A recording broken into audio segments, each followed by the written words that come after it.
Assalamualaikum warahmatullahi wabarakatuh. Selamat pagi, salam sejahtera untuk kita sekalian.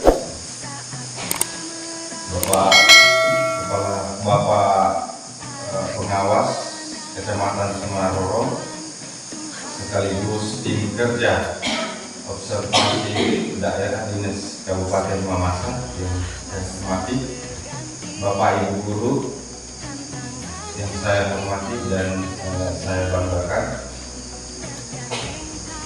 Mohon izin, hari ini kita akan mengikuti kegiatan observasi kepala sekolah oleh Bapak pengawas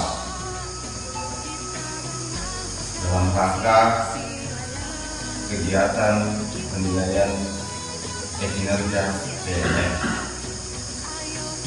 Bapak Ibu yang saya hormati, adapun observasi yang akan saya tampilkan pada kegiatan ini yaitu pada indikator presentasi visi misi sekolah.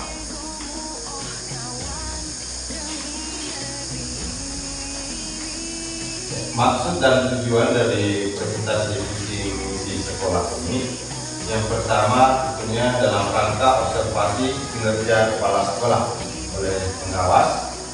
Yang kedua, upaya untuk menunjukkan komitmen satuan pendidikan dalam mewujudkan dan memastikan keberhasilan dalam mencapai tujuan pendidikan. Dan yang ketiga, warga sekolah dapat memahami visi misi sekolah, berkolaborasi, bekerja bersama untuk mencapai tujuan bersama. Baik Bapak Ibu, sebelum saya melangkah ke visi misi sekolah, tentunya saya ingin mengajak Bapak Ibu untuk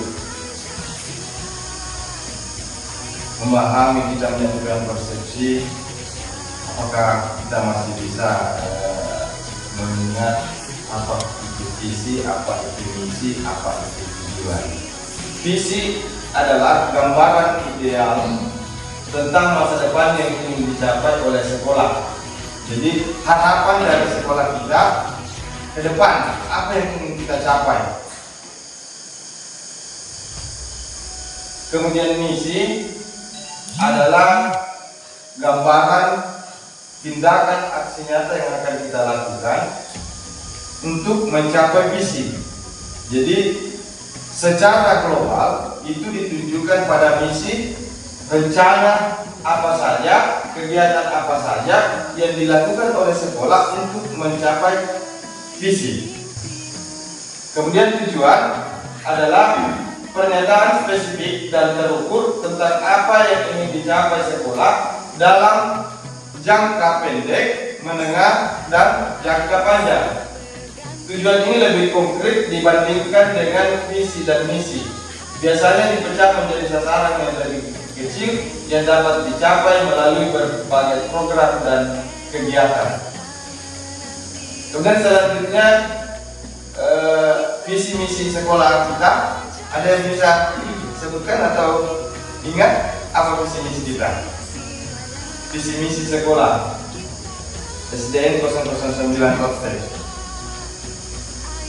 Selama ini visi misi hanya tinggal jadi pajangan, dipahami pun belum tentu bilang diingat ketika ditanyakan apa visinya sekolah Bapak Ibu.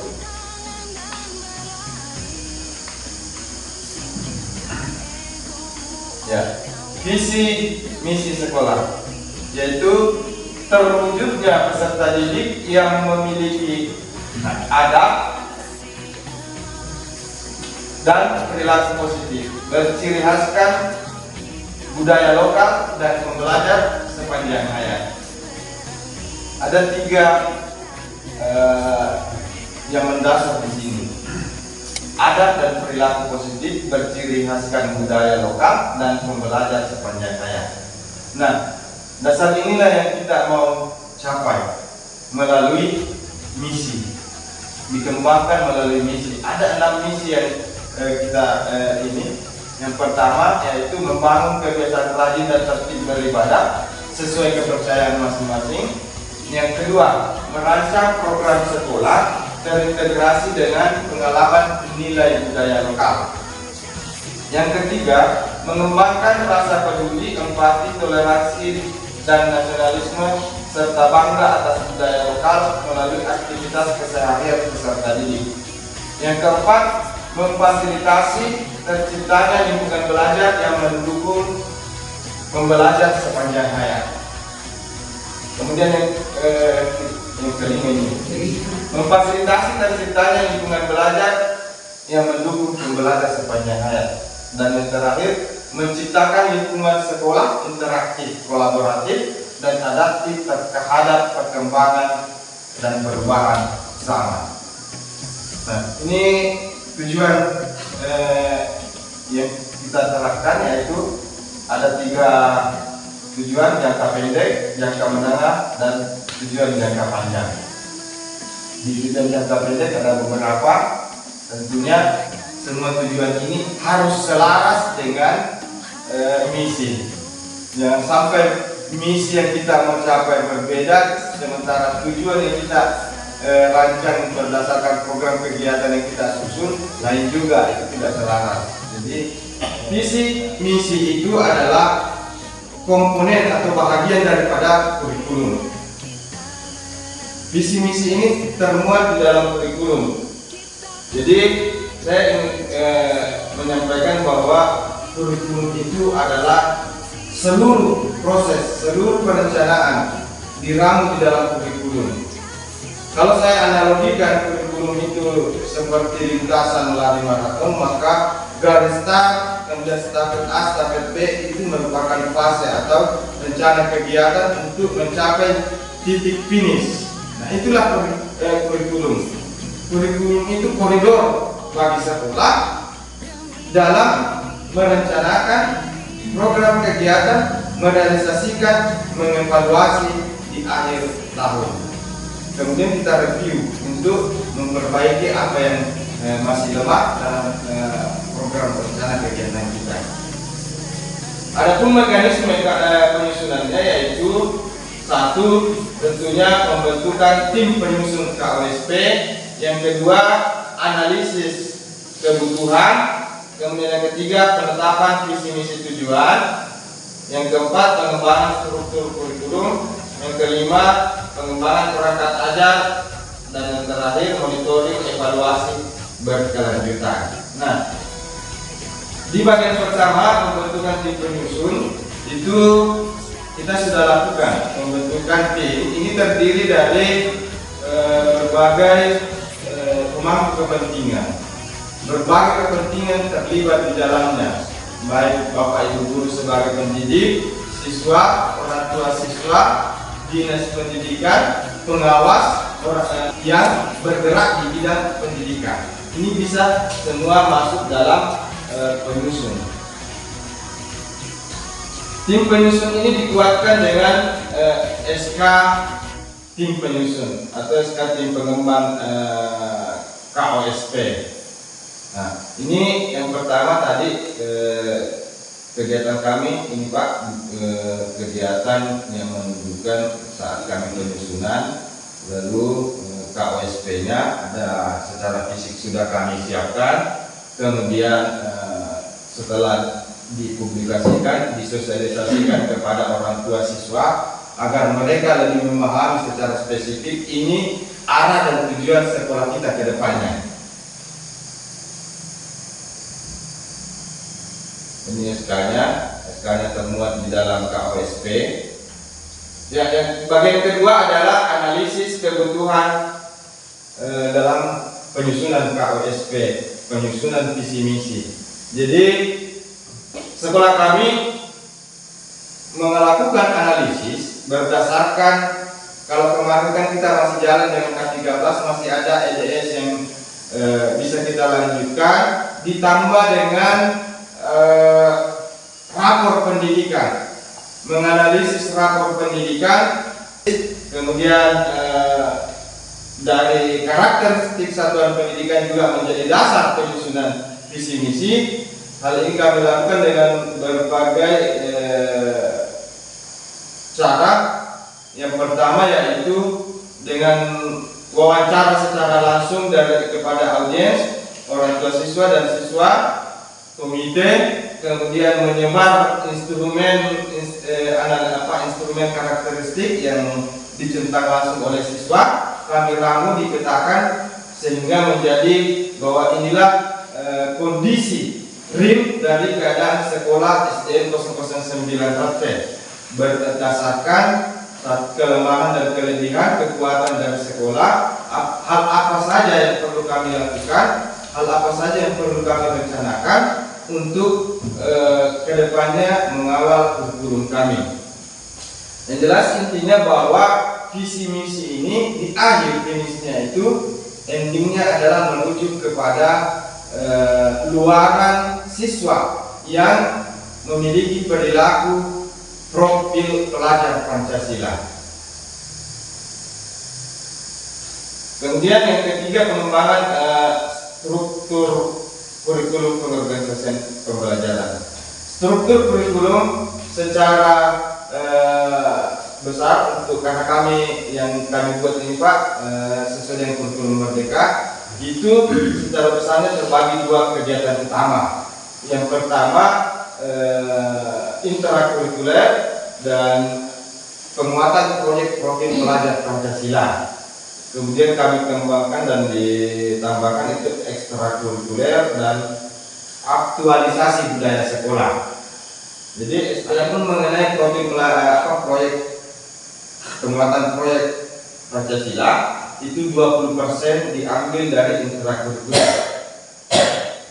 Di sini guru-guru itu akan berkolaborasi untuk dalam satu tema proyek. Jadi ceritanya setiap mapel, kalau misalnya kita berbicara proyek per kelas, itu setiap mapel akan berkontribusi menyelesaikan satu tema, sehingga setiap guru ada andil di dalam 20% itu. Proyeknya tidak berdiri sendiri setiap mapel, tetapi mapel ini yang berintegrasi terhadap tema profil yang kita angkat dalam proyek tersebut. Kebetulan untuk tahun 2023 kita memilih dua dimensi Pak ya, dimensi kearifan lokal dan kewirausahaan. Selanjut tahap kelima, komponen yang kelima yaitu pengembangan perangkat ajar. Pengembangan perangkat ajar ini berdasarkan yang pertama yaitu tentu memahami capaian pembelajaran yang ditetapkan langsung oleh pemerintah. Jadi CP ini diturunkan langsung oleh pemerintah, nanti itu diramu dan dikaji oleh pendidik dan tenaga kependidikan untuk menjadi tujuan pembelajaran, selanjutnya menjadi alur tujuan pembelajaran, selanjutnya menjadi perangkat dan asesmen. Jadi capaian pembelajaran ini wilayahnya pemerintah yang tidak bisa diganggu gugat. Kita hanya melakukan kajian terhadapnya, mengevaluasi, mengidentifikasi dan merumuskan tujuan pembelajaran sesuai dengan kondisi karakteristik sekolah kita, kondisi kelas kita, dan keadaan siswa kita, kebutuhan belajar siswa yang harus kita penuhi sehingga siswa dalam proses pembelajaran merasa nyaman dan bahagia. Kemudian yang tahap ke-6 adalah monitoring dan evaluasi berkelanjutan. Kegiatan evaluasi pendampingan dan pengembangan profesional di SD Negeri 009 Rate dilakukan dengan melibatkan pemangku kepentingan seperti orang tua, guru, kepala sekolah, dan pihak yayasan, serta pengawas. Pendampingan dan pengembangan profesional dilakukan di SD Negeri Rate bertujuan untuk meningkatkan sumber daya manusia yang terlibat di sekolah, baik guru maupun kepala sekolah.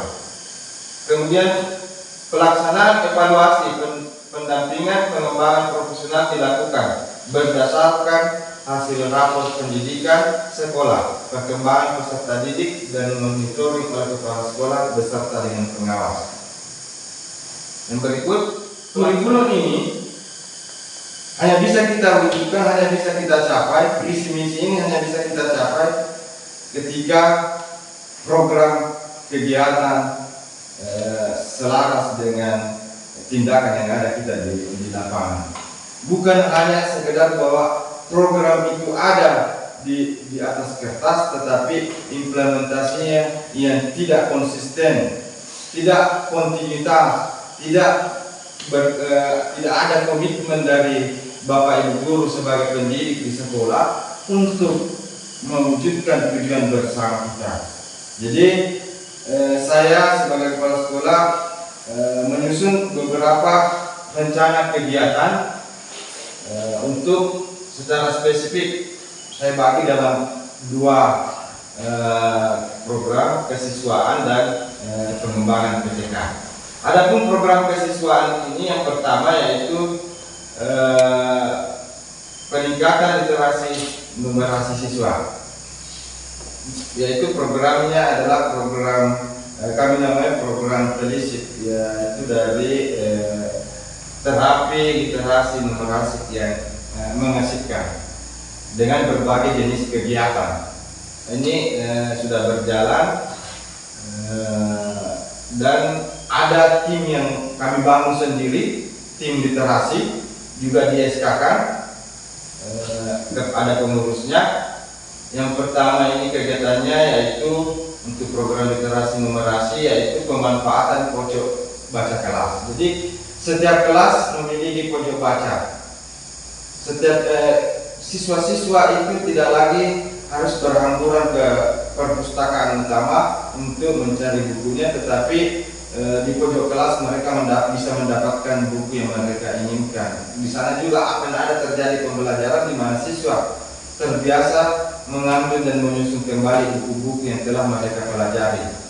Kemudian yang berikut, pemanfaatan mandi kelas untuk mempublikasi karya tulis yang ada di depan kelas itu, Pak.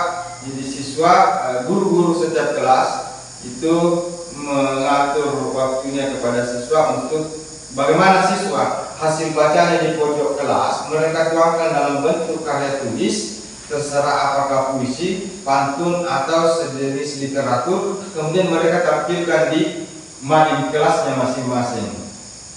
Kemudian yang berikut, pemanfaatan pondok baca, area baca yang di depan kantor itu sebagai dimana siswa bisa keluar dari kelas sambil membawa buku, mereka bisa bersantai untuk membaca buku seperti ini, Pak. Mereka ada di pondok atau area baca sekolah sambil membaca.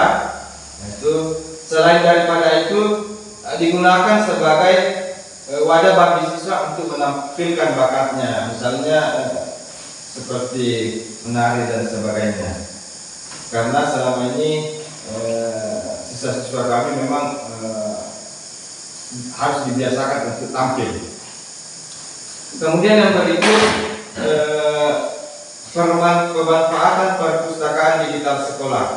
Jadi ini adalah perpustakaan digital yang kami buat, di mana siswa ketika apakah di sekolah atau di rumah, selain daripada mereka memanfaatkan di pojok baca, perpustakaan, mereka juga bisa memanfaatkan buku-buku yang ada di perpustakaan digital. Nah, ini juga sangat penting karena ketika mereka di rumah atau mereka libur dari kegiatan aktivitas di sekolah, mereka bisa memanfaatkan di rumah. Ini adalah kolaborasi antara pendidik dan tenaga pendidikan dengan orang tua siswa. Bagaimana orang tua siswa mengontrol anak-anaknya? Karena sekarang kita sudah tidak bisa pungkiri bahwa semua siswa ini sudah bisa dikatakan memiliki HP, kalaupun memang masih ada beberapa yang pinjam sama orang tuanya. Mereka sudah sudah lebih fokus, lebih banyak waktunya habis di depan HP ketimbang membaca, meningkatkan kemampuan akademiknya. Sehingga kami berharap dengan kerjasama bersama orang tua, mereka memantau, mengawasi siswa anak-anak mereka untuk aktif membuka paling tidak satu kali dalam satu hari untuk perpustakaan digital ini. Membiasakan mereka selalu berliterasi.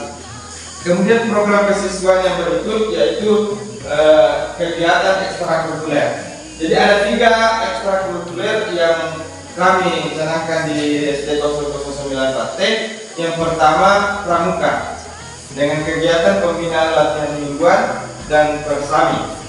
Kadang juga ada kegiatan di kecamatan kami ikut. Nah, ini adalah di dokumentasi kegiatan pembinaan latihan mingguan dan kegiatan persami yang kami lakukan. Kemudian ekstrakurikuler kesenian, ini seni musik. Kami ini seni musik bambu. Kemudian ekstrakurikuler keagamaan, ini yaitu kegiatan ibadah setiap hari Jumat 2 kali dalam sebulan. Ya, kegiatannya rutin Pak kami laksanakan. Ini di sini mengharapkan bahwa setiap siswa itu bisa menunjukkan perilaku adab dan bagaimana berkarakter, berkebinekaan, mereka memahami Alkitab, mereka juga bisa menyampaikan sesuatu terkait dengan Alkitab terhadap teman-temannya yang lain. Jadi kami termasuk dalam pembelajaran kepemimpinan di siswa kita. Kemudian yang berikut program proyek penguatan profil pelajar Pancasila. Di sini kami mengambil kearifan lokal dan kewirausahaan. Nah, ini kita semua. Kemudian yang berikut aktualisasi budaya sekolah. Yang pertama yaitu apel pagi. Ini merupakan kebiasaan Pak. Setelah apel guru-guru berjejer dan siswa meninggalkan area apel itu secara berurutan mengikuti alur bersalaman dengan guru. Upacara bendera yang tentunya ini adalah untuk meningkatkan nasionalisme siswa. Kemudian Jumat bersih ini harus kita lakukan. Kemudian kegiatan insidentil maksudnya ini Pak, kegiatan ketika ada warga sekolah yang mengalami musibah atau ada siswa orang tuanya atau keluarganya itu meninggal, kita warga sekolah di sini itu berkunjung. Jadi kami mengajarkan kepada siswa bagaimana empati kepada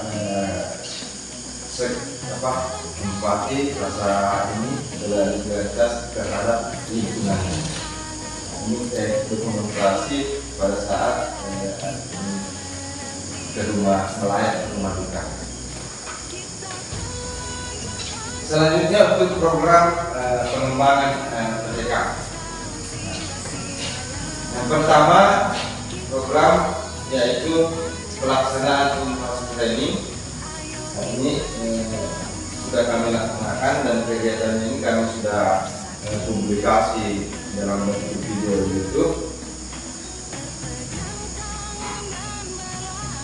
Kemudian optimalisasi PMM, dan ini sudah dari sekian guru sudah ada beberapa yang sudah disertai dengan aksi nyata setiap modul yang mereka pelajari.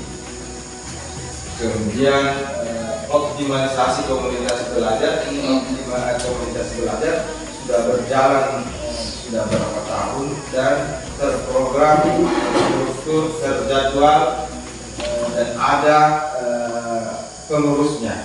Ada tim fasilitasi komunitas belajar yang di SK-kan, tugasnya memfasilitasi peserta komunitas dalam pemenuhan kebutuhan belajarnya mereka. Dan ini sudah didokumentasikan baik berupa foto, baik berupa video, baik berupa fisik yang mendukungnya.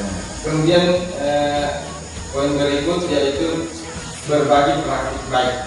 Jadi di sini saya mengharapkan kepada guru-guru bahwa setiap guru ada praktik baik yang bisa mereka bagikan kepada rekan-rekannya.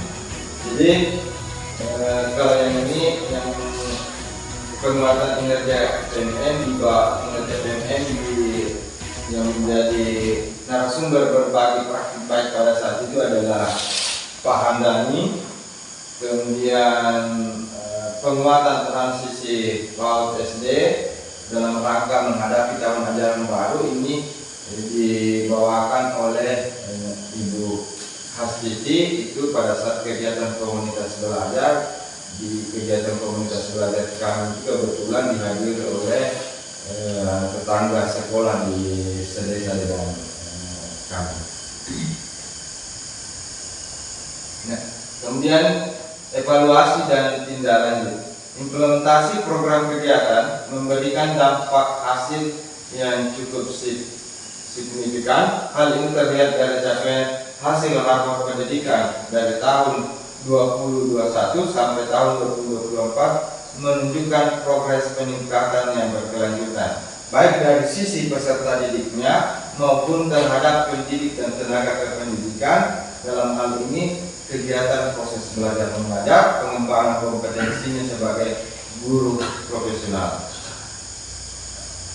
Ini adalah rapor pendidikan tahun 2021 yang dirilis tahun 2022. Inilah acuan kami yang saat itu untuk melakukan analisis, identifikasi, refleksi, lalu kami benahi berdasarkan program kegiatan setiap tahunnya. Kebetulan ada dalam bentuk dokumen Pak, itu identifikasi refleksi yang kami print tahun 2022 beserta dengan rencana kegiatannya.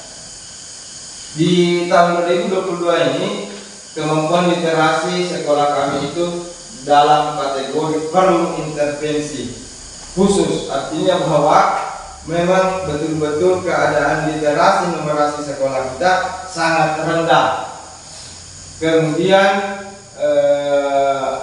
proporsi pendidik dalam pengembangan pembelajaran itu juga rendah.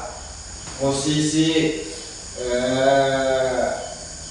iklim budaya sekolah, tindak kekerasan, saya tidak tahu kenapa bisa juga berada di posisi awas. Namun setelah kami lakukan identifikasi dan refleksi benahi, kemudian menyusun perencanaan lalu mengimplementasikan kegiatan, komitmen melaksanakan kegiatan tersebut berkelanjutan, tahun 2023 ada perubahan di mana literasi mengalami peningkatan 90%.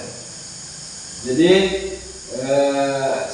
berada pada nilai 91. Kemudian numerasi juga berada mengalami peningkatan, tetapi masih berada di level merah 53. Kemudian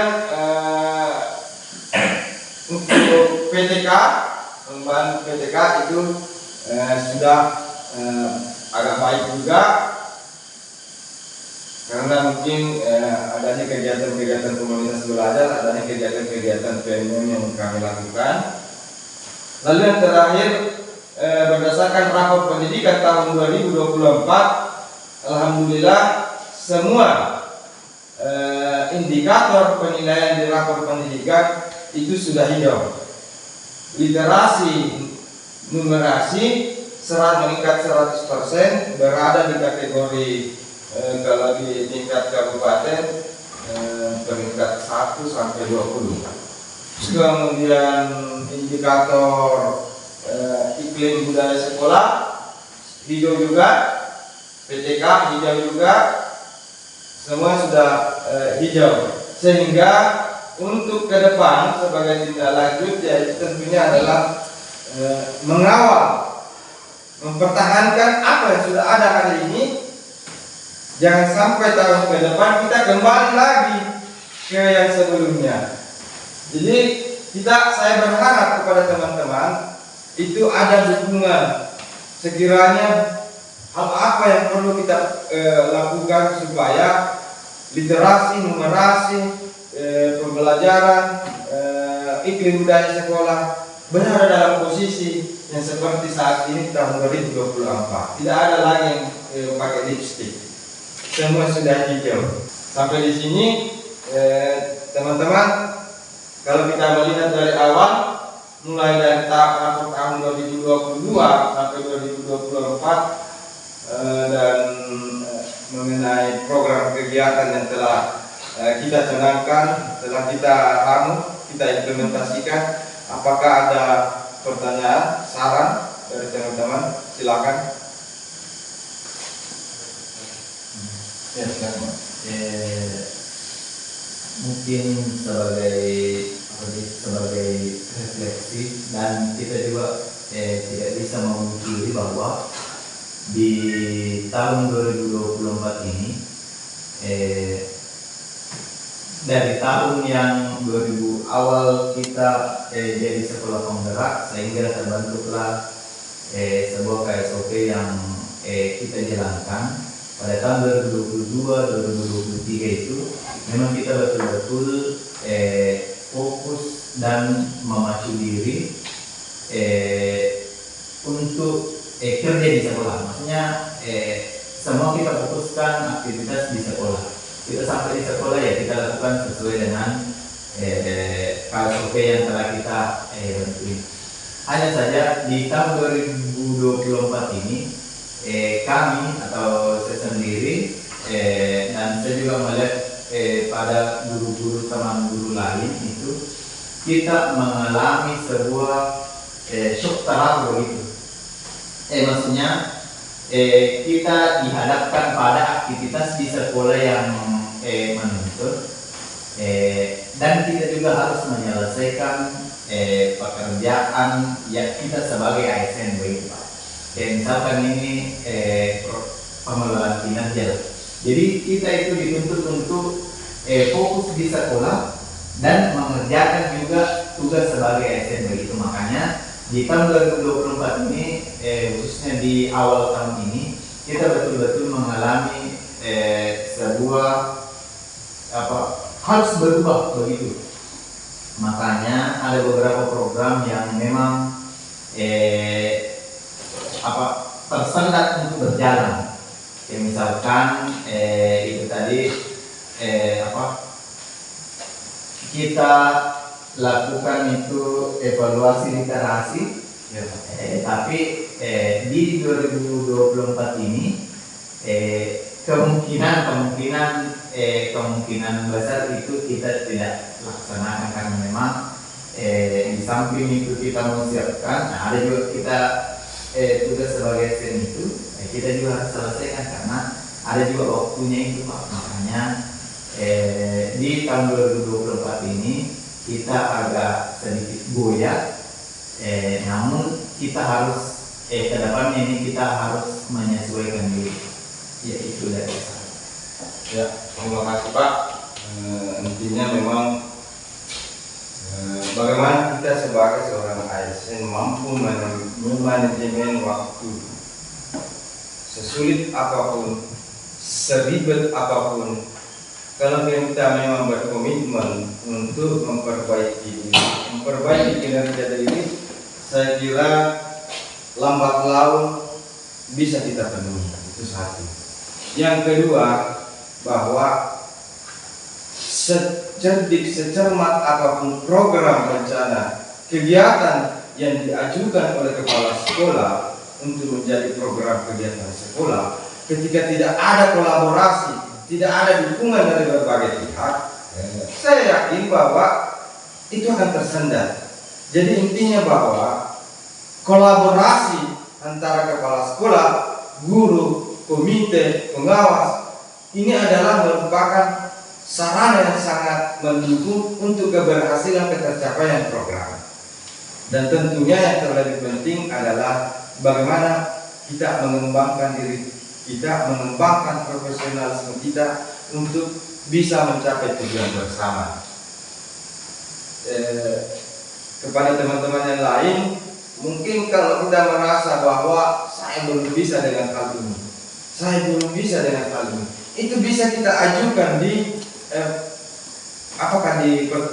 di waktu senggang kita istirahat, baru kita ajukan di komunitas belajar. Contoh misalnya mengenai saya akui bahwa saya pun masih terbatas dalam hal pemanfaatan teknologi. Tetapi saya bisa otodidak. Banyak hal yang bisa kita lakukan untuk mencapai paling tidak berkembang, berpindah dari yang tadinya abu-abu bisa agak jelas.